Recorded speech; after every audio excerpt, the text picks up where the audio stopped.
Hello and welcome to Rajya Sabha Television. You're watching The Big Picture with me, Frank Pereira. Now that we have lived with the COVID-19 pandemic for some time, we can easily assume that there is no going back to how life was earlier. History shows that major economic crises have been followed by large-scale change. The world is now looking to India to play a major role in the region and beyond to look for multifaceted solutions in the short and long term, considering that we are going through an economic crisis. Bilateral meetings and summits have seen Prime Minister Modi deliver keynote addresses and come up with fruitful outcomes. In this edition of The Big Picture, we will analyze the global optimism towards India. Joining me on the program today are Manjeev Singh Puri, former ambassador, Professor Swaran Singh, Chairperson, Centre for International Politics, JNU, and Patrick Gerard Buchan, Director, Centre for Strategic and International Studies, joining us from Washington, D.C. Thank you to all my guests for joining me on this edition of The Big Picture. Ambassador, let me begin the program with you first. You know, there have been several virtual summits and meetings that have taken place in the recent past, be it at the UN, be it at several other multilateral fora, or even bilaterals between India and other countries. And, in the recent past, we've seen that several nations around the world are looking towards India, and India's stock has gone up. What is the reason for that? Frank, thank you very much. First of all, let me congratulate you and Rajya Sabha TV for this very timely discussion on, the rise of India in the global space. Now, I think we should divide this into two facets. One, what have we done right? And B, how the world has done, in a sense, right for us. What have we done right? In my opinion, the first and foremost is, and I'm talking obviously with pre-COVID figures, but the entire world has been affected by the global recession. And so I would imagine that India's case, the growth perhaps back to normalcy would be faster, given we are a more frugal economy, needs are much more of people and so on. So we could expect to see a V-shaped rise from India, while a Nike swoosh might perhaps be more in common with the rest of the world. Again, a plus point for us. Now, let us not forget one thing, that India has become the fifth largest economy in the world and the one economy which is on the way to becoming one of the three largest economies in the world, at least in the next decade, 15 years or so. We in India tend to take this for granted, but the world keeps an eye on this. And the potential for India must never be forgotten, including by all of us here. What happens is all of us in the area of international relations sort of lose sight of figures. But again, as I said, it's the economy that matters, and that's really what pushes me. So we are on the rise there, and that's a particularly good sign of what is going on. Secondly, I think we've done very well to develop far closer relations with democracies in the world. Okay, Professor, let me bring you into the picture now. The ambassador referenced how democracies around the world are coming together, but it's not just democracies as far as India is concerned, isn't it? Look at what's happening in West Asia, Saudi Arabia, UAE, and several of the other countries as well. In international relations, it is important to camouflage your real interest in a valued discourse. So when nations underline, moral values and principles that they share, it is to, sweeten the real hardcore interests, which are very often economic, but also security related. So at this stage, we are discussing how India is becoming attractive in the sense of destination for economic investment and then becoming source of resilience of the global economy. Let me first underline the fact that according to International Monetary Fund, this year's global GDP is going to shrink by about 5.5%. So we are looking at relative advantages here. So when you understand global economy is getting a hit, so also Indian economy will receive certain amount of hit. So it's a relative gain that we are underlining here, because same report says Asia will become the hub of bringing that resilience and demand to the global economy and redeeming it. And in Asia will be two countries, China and India, growing at 1.9% for India, 1.2% for China. But now, as Ambassador just brought out a very interesting point of how for whatever reasons, led by United States in this case, starting from the trade war now to closing of consulates and all kind of other initiatives, this constant saber rattling is the reflection of how now the large number of countries are joining in expressing anger vis-a-vis China. And we are repeatedly listening how several companies are trying to shift bases from China to at least Southeast Asia, Vietnam, Taiwan, and India is a contender in that sense. So it is in that context that the other major driver of global growth so far is now having a certain disadvantage and has become a kind of a non-acceptable candidate for leading global growth. And that creates a space for India very clearly. So what is India doing makes India very attractive at this stage. 18% of world population lives in India. So if we can cater to demands of Indian people, look after their healthcare and well-being, we are already contributing to the global growth rate. But beyond that, we are also, you mentioned yourself in opening remarks how Indian Prime Minister is proactive in initiating and participating in several of the video conferences and summit meetings. So India seems to be fully aware of its advantages and front-loading those advantages to engage the rest of the world.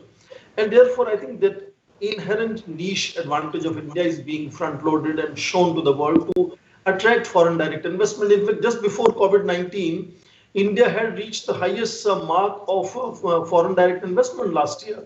I think about $44 billion. And now we are in COVID-19. So since the second largest recipient of FDI is now a persona non grata, a large part of that FDI can potentially shift to India in that sense. I'm not saying all will come to India, but a large part can then shift to India. And of course, the fact that Western countries led by United States are talking of bringing 10, 11 democracies together. India is the largest democracy on the planet, brings another advantage to India. Several initiatives lately India has taken, whether it is doing away with some of the outdated provisions of labor laws, or rescinding some of the old labor laws to create labor market far more flexible, enhance working hours, make them far more tailor-made for different sectors, reducing taxes, for example, to 22% for corporate sector and 15% to new manufacturing industries, and some of them have exemptions, of course. I mean, I can go on saying several initiatives, $1.3 trillion of promised investment for infrastructure building.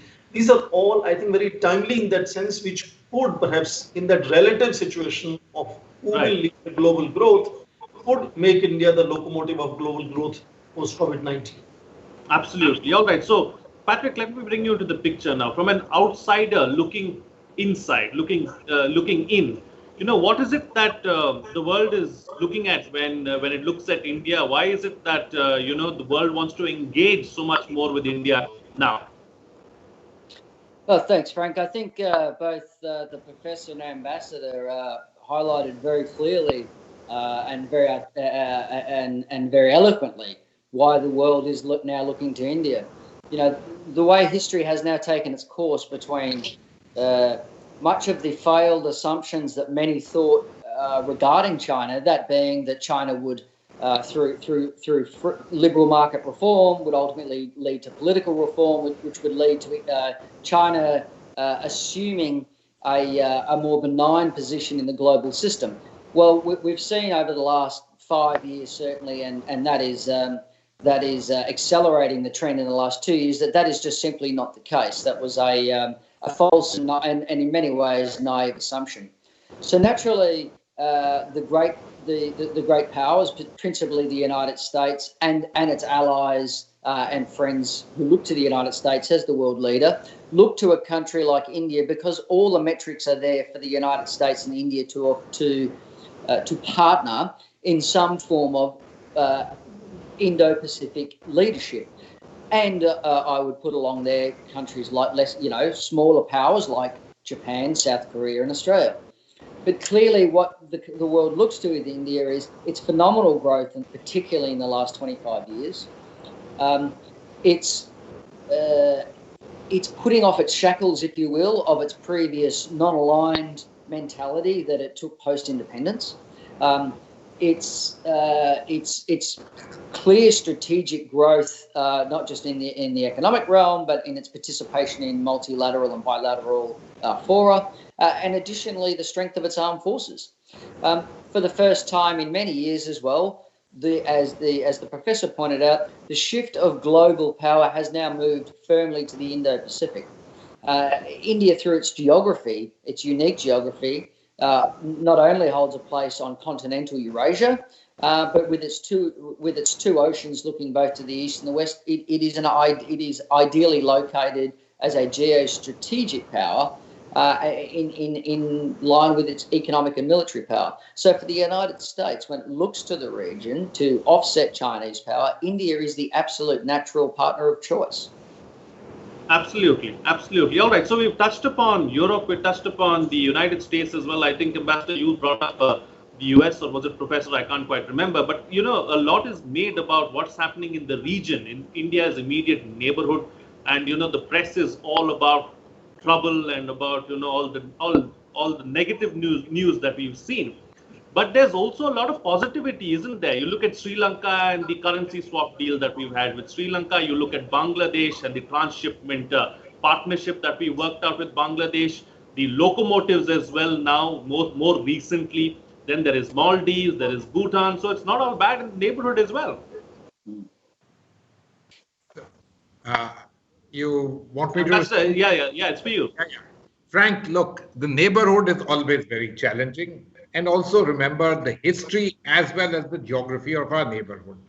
Now, some parts of the neighborhood are going through tremendous challenge. And the reason for the challenge is yet another member of the neighborhood. Let's be clear on that too. There are also issues within the neighborhood, and I'll refer to Nepal. There are internal issues to the country. Everything cannot be attributed only to a country which has a border with both India and Nepal, China. There are a lot of issues internal. These are issues that we have lived with a long time. Some of them are reaching points right now which are very difficult to easily see a turnaround. You're seeing situations in Bangladesh which could also develop, but which are at the moment going in directions which we like. Look, my own understanding on all of this is quite clear.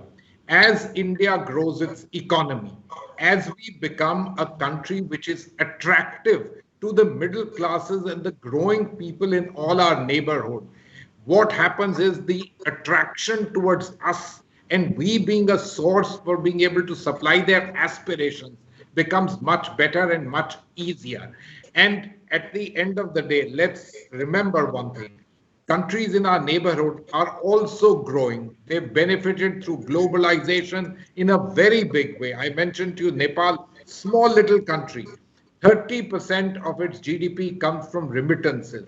Even though it is still technically an LDC graduating towards the middle income country, moving out of that, the changes in people's perceptions are absolutely there for you to see. Bangladesh, fastest growing economy in our region. Sri Lanka has always been a slightly different ballgame. And look at Maldives. So all these changes will come about. All these changes will make India a place which is naturally attracted to them, which they know very well. And if I may use a simple expression, an automatic plus for them, because they know us. They know our economy, they know our people, they have relationships.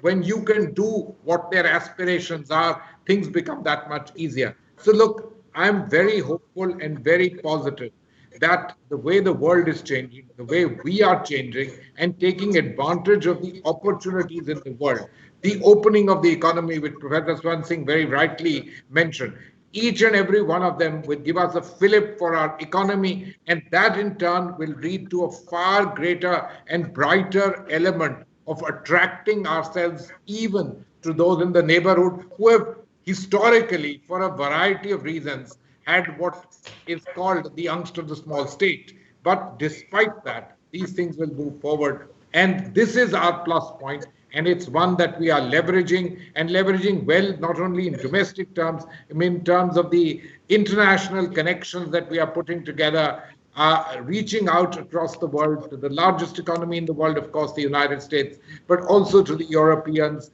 the Japanese, certainly one of the very large economic powers in the world. And all of this conglomerates to good possibilities and a good augury for India in the near future.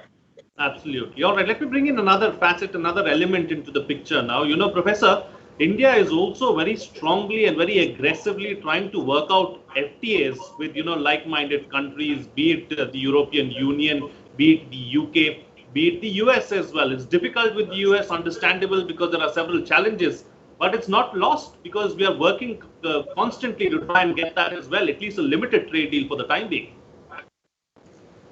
Before I answer the question on FTA, let me add to what Ambassador said. Very often the bad news makes headlines. So yes, I agree with you when you said in the neighborhood, we keep hearing very, very, different voices and noises coming from the neighborhood. I want to underline in 10 seconds, India continues to be a major supplier of medical help to these countries, even Nepal, where constantly we have been having difficulties for the last several months. Bangladesh, others, Bhutan. So India is constantly in touch with these countries, also has a lot of positive element of the relationship. Now to the FTA, the most recent one, which after I think 7 years, we have revived this whole discussion and we have set up a high-level ministerial committee to do the oversight, is with European Union. And I think European Union will be another space. In fact, the European Union right now is moving into Spain, France, Germany are moving into the second wave of COVID-19 as we speak. But they will also be looking at where to seek resilience. And we understand their relationship with the United States has lately been little, not very comfortable. And I think that will push them further towards India, because lately China was making enormous inroads. To give you an example, India is emerging as a major investor in Britain. I think second largest investor for last year. And so in that sense, India would become both in terms of outflow of FDI and inflow of FDI, of transfer of technologies, working together on various platforms. We heard recently several agreements were signed when India-EU summit meeting happened. So European Union will become also another an attractive region for us. There could be a possibility of also reviving this whole regional comprehensive economic partnership, which last year, because of our concerns for, micro, small and medium industries to protect that market of India, India did not join the 16-country FTA. But there is a possibility now with this whole new post-COVID scenario where global economies are shrinking. Some of these leaders, for example, Japan, Korea, China, are shrinking themselves. So they could be perhaps more open to listening to Indian concerns that made us really not join it at that time. And there are several other sectors which will now come up and become far more interesting, soft areas like tourism, for example. So there is a possibility of this largest FTA on the planet, then 16-nation regional comprehensive economic partnership, also opening up for India to engage again. And yes, if India is seen as a locomotive for resilience of global economy, may not be at the scale that China was. For example, China was contributing up to 12% of global growth rate till recently. It may not be at that scale, but India would be seen as a new source of creating that demand and resilience for global economy, will be then making these other countries far more receptive to Indian concerns and maybe accommodate some of those concerns. And those FTAs, which were kind of hanging fire, could be revived. And we see that India-EU FTA is already on the table after 7 years, and maybe our CEP would also come back on the table, and we could have several of these initiatives coming back in a new light because of new equations that India is developing. And 10 seconds, defense sector, I think, is going to be another very interesting area where we will see, a lot of these continuous partnerships that particularly for United States, for instance, we could continue to have those spin-offs with private, partnerships in India engaging in those defense production. And, February 5, the Defense Expo, Prime Minister was clearly saying that there are two motives behind India engaging in this, partnerships in defense sector. One, massive modernization of armed forces, but also at the same time making major defense producing confirms to shift their manufacturing hubs to India. And now look at the same February speech makes a very different meaning at this stage in middle of COVID-19, when India is emerging as a major source of resilience. That defense sector could also become very, very interesting area. We could also see that emerging as an important component of Make in India being sort of pushed forward.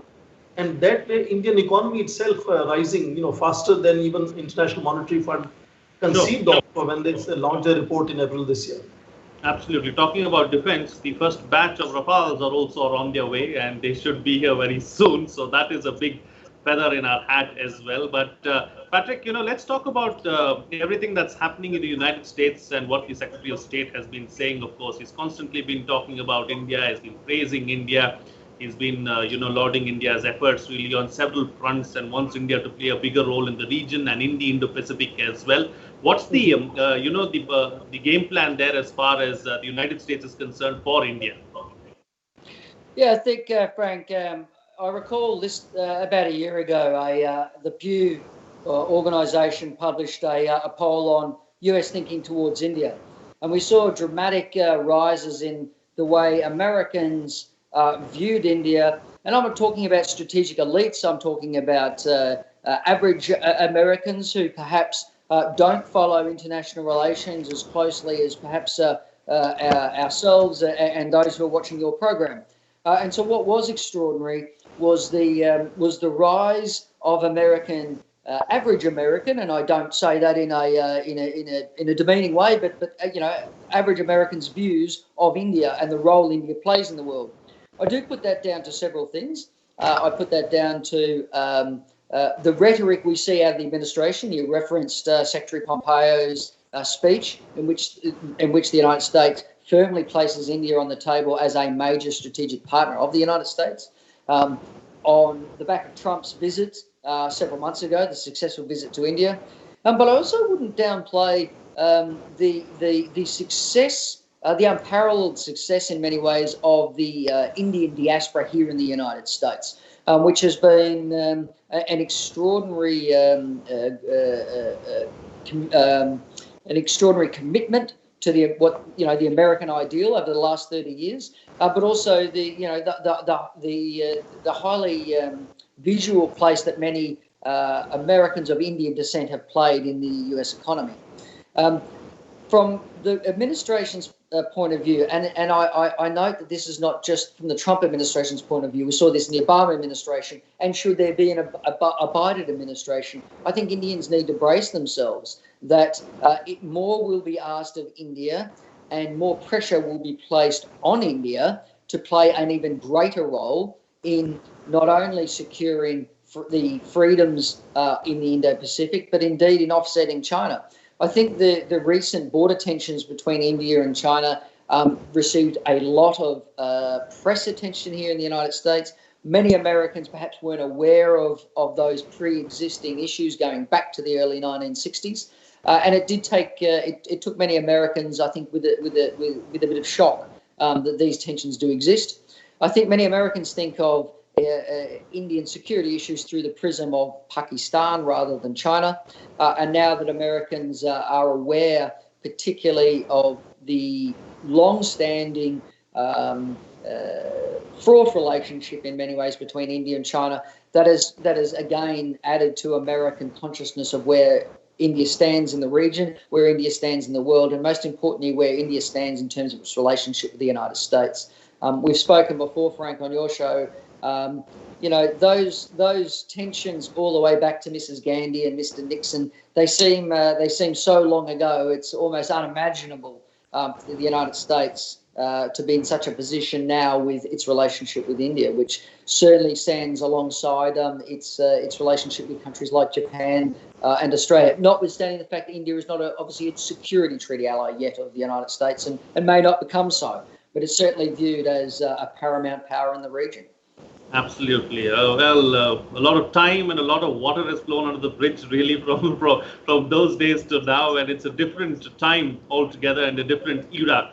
And the relationship indeed is in a very, very good place. Time now to get quick closing comments from all my guests. I've got about 3 minutes left on the program, so in 1 minute each, what's the best way forward? Starting first with you, Ambassador.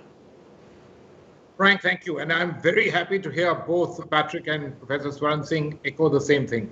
Look, India is in a kind of sweet spot at the moment. We have the economics going for us. We have demography going for us. We have capacities going for us. And somehow the global constellation on which we may have had something to say, but in variety of manners, it is working out in our favor. So it's a time for us to try and step forward and do something. What do I mean when I say do something? I sincerely hope that what it means is A, doing something for the people of India for a better life, better economics in the fundamental sense. Secondly, something for India to be recognized as a player and a constructive and positive player in the rule of law in the world, and hence a seat around the big table of deciding how things happen. And I hope that the United States will be a strong supporter for that. Patrick, one small point I want to tell you. So much good is happening between India and the United States for a very long time. But I think we must remember one little facet. The issue which comes to the headlines in India, other than the defense cooperation and so on, is the issue of the immigration policy. And when you recognize how well the Indian diaspora has done in the United States, it would be very good if you as a country and all of you in your individual capacities recognize the contributions of Indians to the growth of the United States economy. Right. Okay. All right, Professor. Best way forward. I think already there is a clear drift in last 2 decades, which has shifted the discourses in several sectors, including security and development, from state to human. So once you have a focus on human development, COVID-19 will be an inflection point in that sense. And I think the way we are looking at both growth rates, development, security is very different today. And I think that is how there's going to be an entirely new kind of a relationship developing between India and United States. And the speech recently on Wednesday that Prime Minister gave to the India-US Business Council's Ideas Summit, he underlined very clearly openness and opportunities. And he said openness, opportunities, and options. These are important, significant words as to what India carries in terms of offering to United States. And that relationship, as Patrick just now mentioned, goes back to strategic partnership from 2001, 2004, next steps of strategic partnership to defense technology trade initiative. It has moved fairly gradually in a certain direction, and now you're noticing the rapid pace of change. And I want to underline United States partnership comes as a package deal with at least 24 other countries. Right. The friends and allies of United States. So United States that Vajpayee ji used to call as our natural ally has now moved to Prime Minister Modi talking of European Union as natural partners. And that is a sequence of developments. And I think we are emerging a clear alternative to China in that sense. And I want to close by saying maybe sooner than later, India would again be called as the factory of the world, just like China was called. Partly because Chinese are happy to shift out some of the low-value products to other countries, and India could be really a major destination. And that would see our micro, small, and medium industries really catching those opportunities, which are today estimated to need investment of about $1 trillion. So that would be a safe way of moving forward and becoming the locomotive of global growth rates. Absolutely. And all right, Patrick, close the show for us with your concluding remark. Thank you, Frank. I think I would note that we must remember COVID is going to pass. And what I mean by that is that we are now hunkering down into our own, not only within our own countries, not only with our own states or provinces, not only with our own cities, but with our own, in our own suburbs. We're myopically now focusing inwardly. That is a dangerous mindset if it takes hold amongst all of our people and amongst our political elites. We must remember we will get through this. We must remember that the world is heading to a path of globalisation, and that we must ensure that our political leaders do not forget that in order for our relationships, burgeoning relationships like India and the United States, to not atrophy with a mindset of focusing inwardly and focusing at home. Because the Indo-Pacific region cannot afford a relationship in which India and the United States and countries like Japan and Australia do not take the lead in pushing back against China and in creating an environment, a political environment, an economic environment in which all of us can benefit. All right. On that note, then I'll call it a wrap on this edition of The Big Picture. Thank you to all my guests for joining me on the program and putting things into perspective for us. What's coming out of this discussion is that India is emerging as a major force on the global stage. India is a first responder in the region and is doing all it can to help its neighbors as well. Democracies around the world are looking to India to play a bigger and a more constructive role in the months and years to come. The world is listening to India far more than it used to in the past, but at the end of the day, it all comes down to economics, and that is something that we need to keep in mind. India is a great market. As long as we can keep the economy ticking and in a good place, the world is going to continue to look towards India. With that, it's a wrap. See you again next time.